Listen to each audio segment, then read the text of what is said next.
मनोहर हिंदी कहानियां पर आप सभी का हार्दिक स्वागत है। आज की कहानी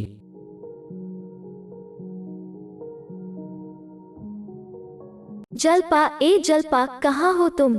मायादेवी की आवाज सुनकर जलपा झटपट रसोई से बाहर आ गई। पाँव छूने झुकी तो जलपा को आशीर्वाद देने की जगह वह उस पर बरस पड़ी। ऐसे तो तुम लोग बड़े मॉडर्न बने फिरते हो, अब क्या हो गया? सारी अक्ल ताक पर रखकर बिते भर के लड़के की शादी करने चले हो। आपको शादी वाली बात किसने बताई? अभी तो मैंने किसी को बताया ही नहीं है। और माँ, बिते भर का नहीं रह गया है आपका पोता, मुझसे 2 हाथ लंबा हो गया है। जलपा ने अपनी सास की बात का शांतिपूर्वक जवाब दिया तो वे अपना सिर पकड़कर बैठ गईं। हे भगवान, विहान नहीं बताता तो क्या तुम लोग शादी वाले दिन बताते कि घर में गुड्डे गुड़ियों का खेल हो रहा है। माँ, आप धूप में चल कर आ रही हो, पहले एक गिलास ठंडा पानी पी लो। मेरा दिमाग इतना गर्म है कि ठंडा होने वाला नहीं है। कहाँ है मेरा विहान? पढ़ रहा है, बाद में मिल लेना। रहने दे, पढ़ाई की इतनी चिंता होती तो शादी का लड्डू ना थमाती इस उम्र में। क्या हो गया रे जलपा तेरी बुद्धि को? 17 साल के लड़के की शादी क्यों गड्ढे में ढकेल रही है? माँ, तुम भी तो 15 साल की उम्र में ब्याह कर आई थी और बाबूजी भी 18 के थे। अपना विहान भी अपनी शादी तक 18 का हो जाएगा। अरे कुछ अच्छी बातें लेता, हमारी पीढ़ी से 15-18 की उम्र में शादी करके क्या सुख देखा, क्या दुनिया कभी सोचा है? मायादेवी जी की आवाज दर्द में डूब गई थी, मानो अतीत की ओढ़ी जिम्मेदारियों का बोझ सहसा कंधों पर महसूस किया हो। हमारे माँ बाप तो पुराने जमाने के थे, पर तू ऐसी ज्यादती कैसे कर सकती है? ज्यादती कहाँ अम्मा, उसकी मर्जी से कर रही हूँ। अब इतनी भी पुराने विचारों की नहीं हूँ। प्यार करता है अपना विहान तनिषा से, शादी हो जाएगी तो खुलकर एक दूसरे के साथ घूमेंगे फिरेंगे और मौज मस्ती करेंगे। अब ऐसे में थोड़ी जिम्मेदारियां बढ़ेगी तो उसे निभाना सीखेंगे। अच्छा है, जल्दी गृहस्थी बसा लें। प्यार। मायादेवी कुछ पल के लिए जड़ खड़ी रही, फिर सहसा बोली, हे भगवान, तू कैसी माँ है? उसकी कोई उम्र है गृहस्थी और प्यार समझने की? तेरी बुद्धि को क्या हो गया है? अरे समझा देती उसे प्यार से, ऊंच नीच के बारे में बताती। अब ये क्या कि उसकी गलती पर तूने शादी का दहला मार दिया। अब तू मेरा दिमाग गरम मत कर, मैं पहले अपने विहान से मिलना चाहती हूँ। मायादेवी विहान के कमरे की ओर लपकी तो अब की बार जलपा ने रास्ता नहीं रोका। भीतर गई तो विहान किताबों में मुंह गड़ाए बैठा था। चेहरा ऐसा पीला मानो हल्दी मल दी गई हो। हाव भाव बता रहे थे कि माँ और दादी की बातें उसके कानों में पड़ चुकी थीं। दादी ने स्नेह से उसके सिर पर हाथ फेरा तो वो फफक पड़ा। मायादेवी का कलेजा निचुड़ सा गया था। हंसता बोलता मस्त बच्चा ये शादी के पचड़े में कैसे फंस गया? दादी की बात सुनकर विहान की सिसकियां और बढ़ गई थीं। उसकी हालत देखकर मायादेवी ने उसे गले से लगा लिया। टूटते फूटते शब्दों में उसके मुंह से निकला, दादी, मैं ये शादी नहीं करना चाहता हूँ। मैं अभी पढ़ना चाहता हूँ, मम्मी मेरा फ्यूचर खराब कर देंगी। ना ना विहान, अब देख मैं तेरे साथ कैसे खड़ी होती हूँ। तेरी मम्मी की जिद की ऐसी की तैसी। दुलारती दादी सहसा ठिठकी। अच्छा ये तो बता, मम्मी की बेवकूफी में और कौन कौन साथ दे रहा है? अमिता आंटी, वो अपनी बेटी की शादी मुझसे कराना चाहती हैं। तेरी अमिता आंटी की बेटी करती क्या है? वो पढ़ाई कर रही है, मेरी क्लास में ही है। पर वो बेवकूफ कैसे तैयार हो गई? दादी, अब तो वो भी तैयार नहीं है। सच तो ये है कि हम दोनों ही इस जंजाल में नहीं पढ़ना चाहते हैं। अब नहीं तैयार हैं का क्या मतलब? क्या पहले तैयार थे? कहीं प्यार वाली बात? अरे वही तो एक गलती हुई है। नजरें चुराते विहान ने धीरे से कहा तो दादी ने पूरी बात बताने को उकसाया। दादी, तनिषा मुझे अच्छी लगती थी। हम दोनों को एक दूसरे का साथ पसंद था। इस बात को लेकर पहले मम्मी चिढ़ती भी थी, लेकिन बाद में पता नहीं क्या हुआ, वो अचानक हमारी शादी करने को तैयार हो गईं। आप कुछ करो दादी, इस शादी से बचा लो। अभी तो मम्मी ने किसी को नहीं बताया है, पर कुछ दिनों में जब सबको पता चलेगा तो सोचो मेरे दोस्त मुझे कितना चिढ़ाएंगे। विहान टकटकी लगाए अपनी दादी को देख रहा था, लेकिन मायादेवी तो किसी अंधेरे में छिपे पक्ष को देखने का प्रयास कर रही थीं। अरे अम्मा, बड़े मौके से आई हो, देखो तो आपकी होने वाली बहू आई है। जल्पा की तेज आवाज से मायादेवी चौंकी। वहीं विहान का चेहरा और बुझ गया। विहान, ओ विहान, कहाँ हो बेटा, देख तेरे लिए क्या लाई हूँ। अमिता की आवाज सुनकर विहान ने अपने कानों में उंगली डाल ली थी और इधर जल्पा मेरी बहू कहती हुई बैठक की ओर दौड़ी। अचानक तनीषा की तेज आवाज आई, आंटी प्लीज अब ये बहू बहू का नाटक बंद करिए। अमिता ने तुरंत तनीषा को डांटा, ये क्या तरीका है अपनी होने वाली सास से बात करने का। मम्मा प्लीज अब आप लोग एक बात कान खोल कर सुन लीजिए, मैं कोई शादी वादी नहीं करने जा रही हूँ और यही बात बताने मैं आपके साथ आई हूँ। तो क्या आप लोगों ने 7 जन्म तक साथ निभाने की झूठी कसम खाई थी? भाड़ में गई कसम, हम दोनों गलत थे तो आप लोगों ने हमारी गलती सुधारने की बजाय एक नया हंगामा शुरू कर दिया। बेटा, हम तो तुम्हारे सच्चे प्यार से द्रवित हो गए थे, जल्पा ने भीगे शब्दों में कहा। तो तनीषा और भड़क गई। आंटी आप ये फिल्मी डायलॉग मत बोलिए। 18 का विहान और लगभग उतने साल की मैं, इस उम्र में आप सच्चे प्यार की उम्मीद करती हैं? अरे कुछ दिन हमने एक दूसरे की कंपनी को एंजॉय किया था बस। बच्चे गलत हो सकते हैं, ऐसे में आपका फर्ज था हमें सही गलत समझाना, पर यहाँ तो आप लोग खुद ही बचपना करने पर उतारू हैं। हमारी शादी, उफ, सोचकर ही अजीब लग रहा है। हमारी पढ़ाई लिखाई, सपने, करियर, पूरी जिंदगी इस प्यार के चक्कर में। मुझे तो प्यार शब्द सुनने से घुटन हो रही है। कोई प्यार व्यार नहीं है हमें। अच्छी खासी पढ़ाई लिखाई छोड़कर शादी कर लूं मैं, वो भी विहान से। ओ मैडम, गलती आपसे नहीं मुझसे भी हुई है। जिस उम्र में करियर पर फोकस करना था, तुम्हारी वजह से कहीं और चला गया। दोनों के झगड़े को अमिता और जल्पा मुंह बाए देख रही थीं। मायादेवी ने उन्हें रोका, बस चुप हो जाओ तुम लोग, तुम्हारी इस हालत का जिम्मेदार और कोई नहीं, तुम खुद हो। फोकस, ध्यान, एकाग्रता, संयम और अनुशासन से आती है, जिसे तुम लोगों ने तोड़ा।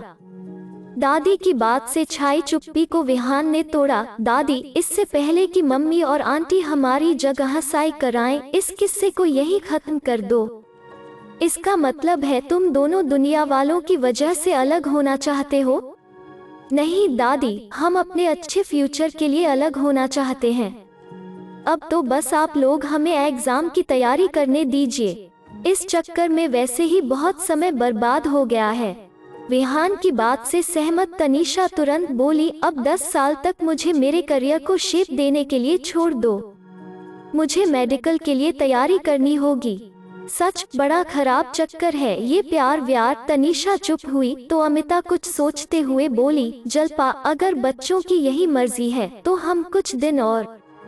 ओह नो, अब आप लोग कोई दूसरा कमिटमेंट मत कर लेना। जीवन के ऐसे डिसीजन यूं जल्दबाजी में नहीं लिए जाते। इनका भी अपना एक समय और समझ होती है, जो उम्र के साथ आती है। कहती हुई तनीषा अमिता को लगभग खींचती हुई साथ ले गई। वो घर से क्या गई, विहान के तो खुशी के मारे पंख ही निकल आए। मैं भगवान के सामने दिया लगाती हूँ, कहती हुई मायादेवी पूजा के कमरे में चली गई। जल्पा आंखें मूंदे सोफे पर धम से बैठ गई। सहसा उसके होंठों से एक रहस्यमयी पर स्मित हंसी झलकी। उसके जेहन में तनीषा की बात, जीवन के ऐसे डिसीजन यूं गूंज रही थी। यही बात तो उसने भी कही थी, पर उस वक्त तो लगा था जीवन का सार उनके कानों तक पहुंचा ही नहीं था। 4-5 महीने पहले की ही तो बात है, जब उसने विहान और तनीषा को एक साथ मोटरसाइकिल पर बैठे देखा था। साथ बैठना अजीब नहीं था, अजीब था तनीषा का उससे हद तक चिपक कर बैठना। जल्पा का मन निचुड़ सा गया था, पर एक दिन बड़े संकोच से अमिता ने कहा कि विहान और तनीषा के बीच कुछ चल रहा है। तनीषा ने विहान को लेकर मुझसे झूठ भी बोलना शुरू कर दिया है। अमिता की बात सुनकर जल्पा के पांव तले जमीन खिसक गई थी। दबे शब्दों में उसने विहान को समझाया तो वो भड़क गया। इधर अमिता के प्रति तनिषा के बागी तेवर मुखर हो गए थे। जब दोनों ने मिलकर उनको समझाने की कोशिश की तो दोनों ने मिलकर घर वालों के खिलाफ मोर्चा खोल दिया था।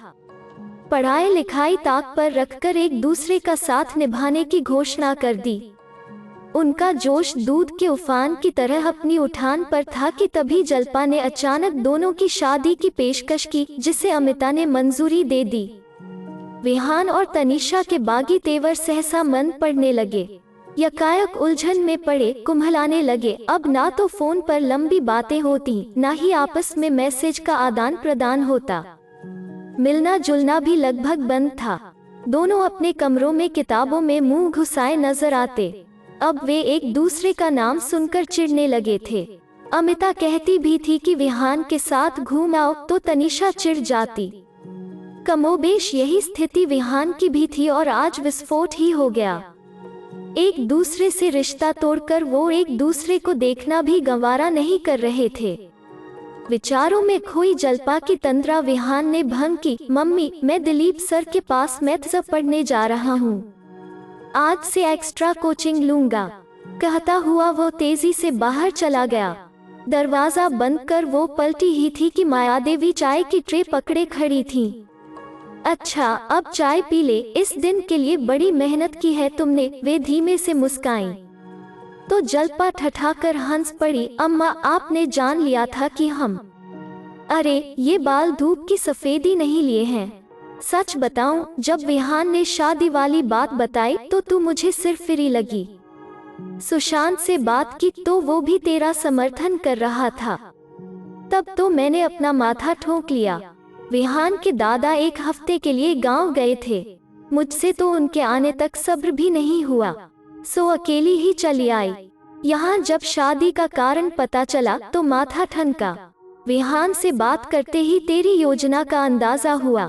फिर सोचा जैसा चल रहा है चलने देती हूँ। क्या करती अम्मा, विहान इस उम्र में प्यार के चक्कर में पड़ गया। हमारे समझाने डराने धमकाने का उल्टा असर हुआ। दोनों असुरक्षित महसूस करते हुए एक दूसरे के और करीब आ गए थे। ऐसे में योजना के तहत दोनों को एक दूसरे के पास ढकेला तो उनका सारा एडवेंचर धरा का धरा रह गया। बड़ी बदमाश है रे जल्पा, अम्मा लाड से बोली। हंसते हुए जल्पा बोल रही थी, ये उम्र इन्फेचुएशन को प्यार समझने की भूल करती ही है। पर विहान और तनिषा के मामले में प्यार की तीव्रता अधिक थी, सो डर गए।